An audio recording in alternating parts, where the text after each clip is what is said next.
senden aydımçı olmaz, senden yazıcı olmaz, senden prezident olmaz, Kurban Gulygym bol.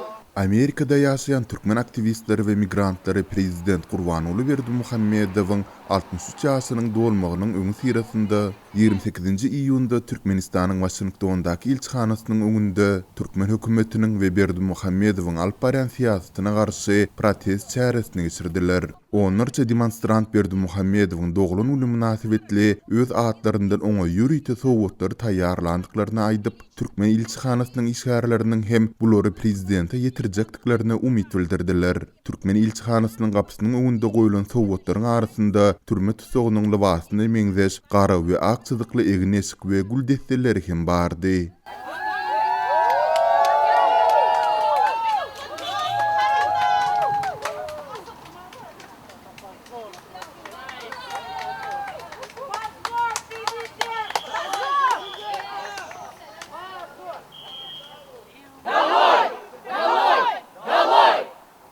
Diktator Berdimuhammedow halk seni islemeýär. Türkmen halky azat bolsun ýaly ýazyly plakatlar bilen protestde çykan demonstrantlar Berdimuhammedowyň wezipesinden çekilmegini talap etdiler. Şeýle-de Türkmen häkimetleriniň ýurtdaky koronavirus pandemiýasynyň asyl gerimini gizläp, ýylaty howp astyna salýandyklaryny bellediler. Мы, граждане Туркменистана, проживающие в разных штатах Америки, собрались сегодня у посольства Туркменистана в Вашингтоне. Целью нашей сегодняшней встречи является требование об отставке президента Бердимухамедова и отстранении от государственных должностей членов его семьи. Мы опасаемся, что народ Туркменистана находится на грани вымирания из-за некомпетентности и алчности Бердимухамедова и его семьи. На протяжении нескольких месяцев нынешнее правительство отрицало существование коронавируса в стране. Не имеющий доступа к свободной информации народ, не подозревая, насколько печальна картина в мире и в стране, продолжает устраивать массовые праздники и собирается в больших количествах, тем самым увеличивая риск распространения вируса. В связи с этим обращаемся с просьбой ко Всемирной организации здравоохранения дать честную оценку ситуации касаемо коронавируса и масштаба охвата болезни, провести тренинги с нашим медицинским персоналом, предоставить необходимые медикаменты и условия для заботы зараженных граждан, потребовать прозрачности и доказательств о тратах денежных средств, переведенных в Всемирной организации здравоохранения Туркменистану для борьбы с вирусом. Призываем объединенные организации и международные организации по правам человека обратить внимание и начать действовать против Бердимухамедова и его диктаторского режима. Не хочется оставлять без внимания сегодняшнего виновника нашего собрания, у которого еще и день рождения. Господин Бердимухамедов, с днем рождения! Мы знаем, что вы следите за митингами, которые проводятся против вашего правительства. Так вот, начните следить еще ближе, так как нас больше с каждым разом. Каждого из нас тут и в Туркменистане, и по всему миру угнетают ваши преступления, которые вы продолжаете совершать на протяжении 14 лет. Настолько газом не травили. Все остальное мы уже видели. Вы могли бы, но не дали нам. Право на свободу слова. Позор! Позор! Protest çäresine gatnaşyjylar Türkmenistanyň halkyna hem ýüz tutup, ýurdun durmuşynda bolup geçýän ýagdaýlar boýunça özüne aýt pozisiýasyny beýan etmäge hem çağırdylar.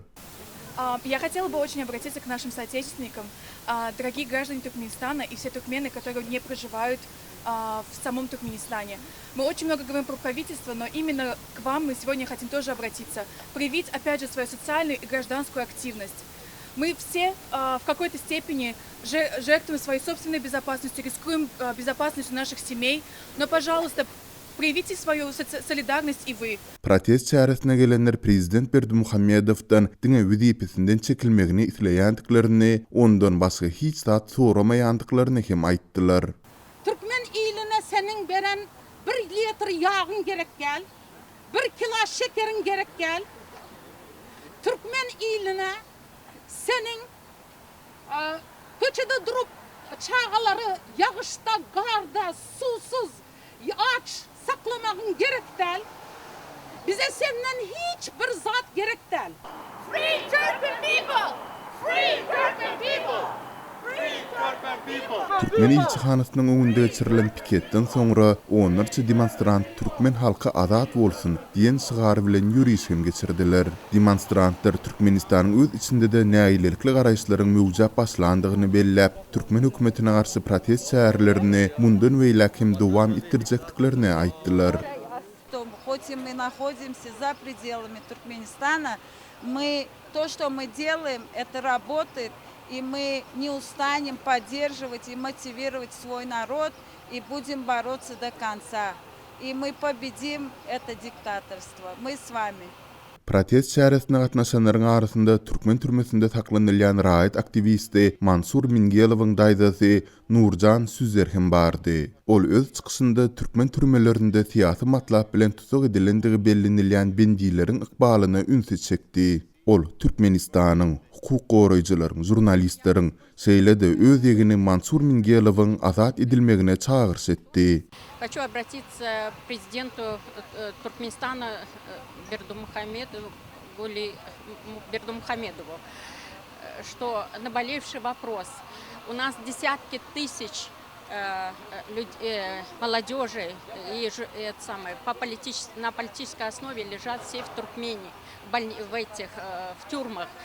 И это крик души наших матерей, наших братьев, всех. Мы хотим, чтобы услышали нас, чтобы их отпустили. Они безвинные люди, просто защищали свои права своих сограждан. Поэтому я так думаю, что наш голос будет услышан. Свобода Туркменистану. Также моему племяннику Мансуру Мингелову. Я очень хочу, чтобы вы разобрались и наконец-то отпустили бедного активиста.